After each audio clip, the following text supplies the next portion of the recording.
नमस्कार, आपकी जन अदालत न्यूज़ से मैं हूं राजा भैया पाल और मैं इस समय पंडोखर धाम में हूं, जहां पर पंडोखर धाम में आज हमारे देश की एक ऐसी शख्सियत जो किसी परिचय के मोहताज नहीं है। आज समूचे देश को स्वस्थ और समृद्धशाली बनाने के लिए वो लगातार संकल्पित हैं। जी हाँ, हम बात कर रहे हैं, हमारे साथ आचार्य बालकृष्ण जी जुड़ रहे हैं। बहुत बहुत स्वागत हमारे चैनल। जी भाई, बहुत आशीर्वाद। जिस तरीके से पतंजलि के माध्यम से आप पूरे भारत को स्वस्थ रखने के लिए जो आप संकल्प कर रहे हैं, युवा पीढ़ी को मजबूत करने का काम कर रहे हैं, समृद्धशाली भारत को बनाने के लिए तैयार कर रहे हैं, तो आगे का क्या लक्ष्य है आपका? क्या कुछ करना है जीवन में?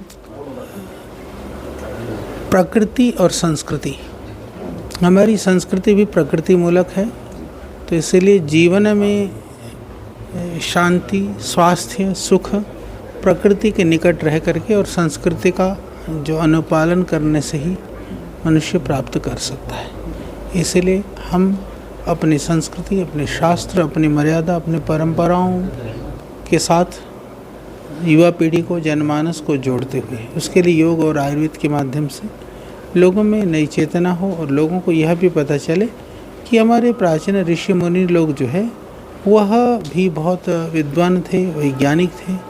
हमारी जो परंपराएं हैं वो वैज्ञानिक है, क्योंकि आज का जो युवा पीढ़ी है हर चीज़ को विज्ञान के कसौटी पर या विज्ञान के मापदंड पर वो देखना चाहता है। तो ऐसा कोई धर्म है तो वो सनातन धर्म है, और इस तरह की कोई परंपरा, चिकित्सा विधा है तो वो योग और आयुर्वेद है। उसके माध्यम से हम पूरे देश और दुनिया के लोगों को जागरूक कर रहे हैं श्रद्धेय स्वामी जी के नेतृत्व में।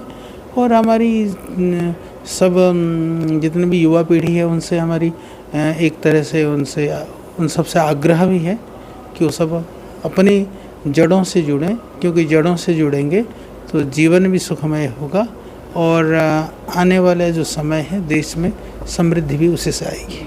आज जिस तरीके से बाबा रामदेव जी के चेहरे पर जो तेज है, चमक रहती है, वो भी चाहते हैं कि युवा के चेहरे पर तेज रहे, चमक रहे।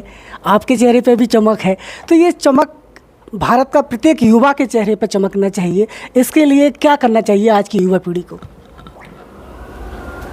जो सनातन मूल्य हैं उनका जीवन में आचरण करें, व्यवहार में उतारें और योग, प्राणायाम आदि का नियमित अभ्यास करें, आहार पर ध्यान दें, विचारों में शुचिता लाएं, तो सब कुछ अच्छा होगा। आखिरी सवाल करना चाहेंगे, बाबा रामदेव जी की तरफ से क्या संदेश है भारत के लिए? हमारा प्रयास यही है, श्रद्धेय स्वामी जी और हम सब, कि सभी अपने मूल से, अपनी जड़ों से जुड़ें। भारतीय सनातन जो संस्कृति है, उनके जो मूल्य हैं, उनकी जो मर्यादा है, उनका अनुपालन करें और उसकी स्थापना के लिए युवा पीढ़ी पूरी जी जान से जुट जाए। तो लोगों की अदालत बने और लोगों के जीवन से जुड़ी हुई, उनकी जो जुड़े हुए जो प्रश्न हैं, उनकी समस्याएं हैं या जो लोग चाहते हैं उसका समाधान के रूप में आप खूब सेवा करें। पाल भाई, मेरी बहुत शुभकामनाएं।